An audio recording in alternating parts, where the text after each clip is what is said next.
Assalamualaikum teman-teman YouTube, jumpa lagi dengan saya Habibi di channel Dunia Hobi. Ya, pada video kali ini kita lanjut lagi ke masalah katuragan atau caturangga pada burung merpati ya.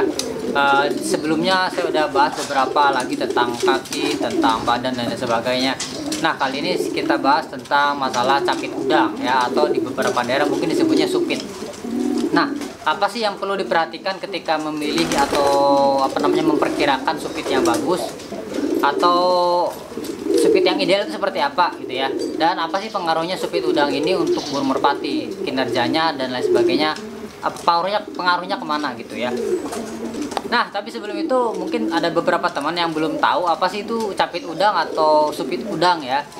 Jadi supit udang atau capit udang itu adalah tulangan yang terletak, bentar ya, letaknya. Nah, supit udang itu adalah tulangan ya yang terletak di bagian tengah-tengah burung atau di bagian bawah kloaka ya, di bagian bawah dubur. Nah, ini di sini nih. Ini ada dua tulangan yang menonjol seperti ini ya.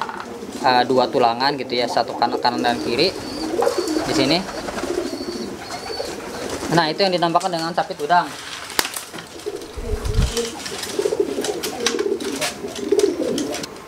Dinamakan capit udang mungkin ya dulunya itu karena bentuknya itu, tulangannya itu bentuknya mirip dengan capit udang gitu, jadi disebutnya capit udang. Padahal mirip juga ya dengan capit kepiting atau capit lobster, kenapa nggak dinamakan capit kepiting ya? Udahlah. Nah, kalau kita ngeraba itu ya, pasti salah satu yang dituju itu mungkin capit udang ya.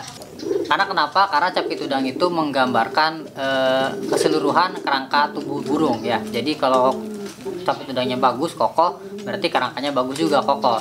Karena kan kita nggak bisa ngeraba tulangan secara keseluruhan ya, karena kan terhalang sama daging, kulit, bulu gitu, jadi nggak terasa.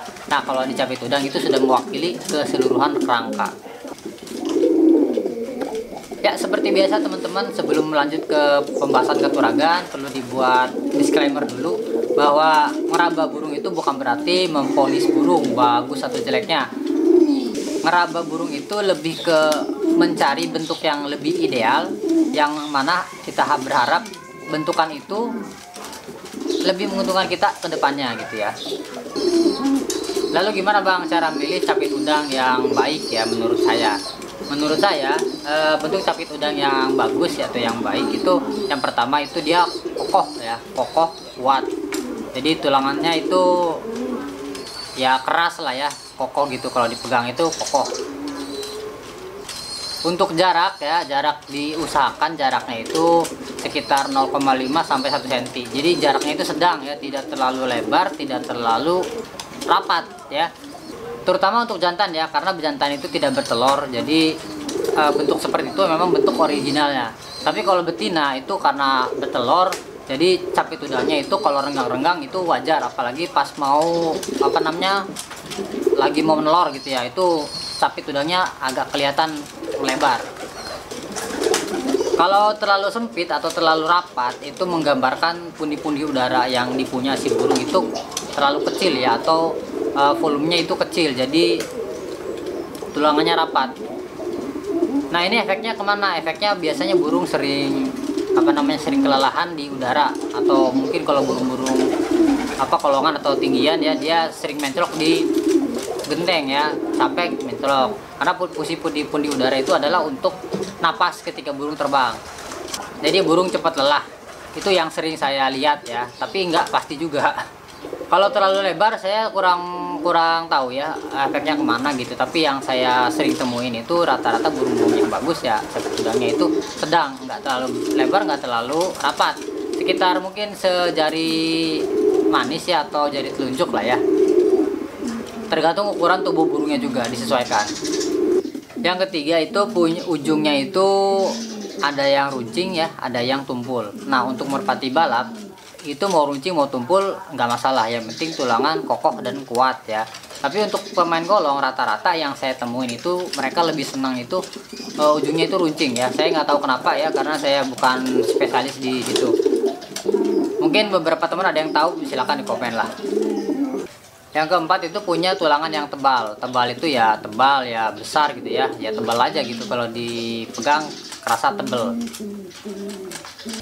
Yang terakhir, pilih capit udang yang bentuknya simetris. Simetris ini dalam artian kanan kirinya seimbang gitu. Tidak pendek sebelah, tidak panjang sebelah, tidak patah sebelah, dan lain sebagainya ya. Jadi bentuknya itu sempurna. Rata-rata burung yang bentuk capit udangnya tidak simetris itu biasanya bekas burung cedera ya, atau bekas burung jatuh parah. Tapi kalau untuk indukan ya bisalah, gak masalah untuk diambil. Lalu pengaruhnya kemana bang capit udang? Menurut saya pribadi dan beberapa senior yang udah saya tanyain, itu capit udang tidak berpengaruh langsung ke skill burung. Ibaratnya burung jelek dan bagusnya itu tidak ditentukan di capit udang, tapi capit udang itu merupakan perlengkapan atau atribut pelengkap untuk burung saat terbang. Jadi, atribut gimana bang maksudnya? Jadi saat burung terbang itu pastikan saat tembak, mendarat, atau pas saat di udara itu mengalami namanya gesekan atau benturan. Nah kalau burung tulangannya kecil atau lemah ya, atau tulangannya kurang bagus, kurang kokoh, itu saat nerima benturan atau kena damage sedikit aja itu dia udah goyang ya, jadi nggak stabil gitu ya.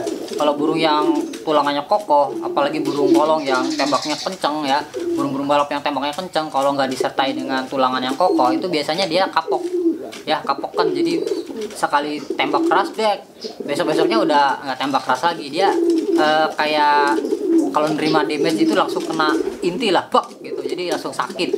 Nah kalau tulangannya keras dia itu bisa bertahan, apalagi kalau di lomba-lomba ya. Jadi baik buruknya burung itu tidak dinilai dari capit udangnya doang ya. Capit udang itu ibaratnya mungkin kalau armor itu kalau game-game itu armor ya. Jadi skill karakter itu tidak pengaruh ke armor, tapi pas saat tarung armor sangat mempengaruhi saat dia nerima damage atau nerima benturan itu. Nah untuk player sendiri ya, saya saranin mungkin memang perlu ya yang namanya tulangan yang kokoh dan bagus, karena mau nggak mau saat burung terbang itu pasti nerima benturan atau nerima damage ya, baik saat mendarat, saat tembak, atau saat terbang di udara. Tapi untuk indukan masih bisa dipakai lah, masih worth it lah, dengan catatan ya pasangannya yang kita pakai tentu punya tulangan atau capit udang yang bagus, dengan harapan anakannya ikut ke pasangannya gitu. Apalagi kalau dari tera-tera yang bagus ya, tera-tera ningrat dan punya karakternya bagus, itu masih bisa coba untuk diambil anakannya.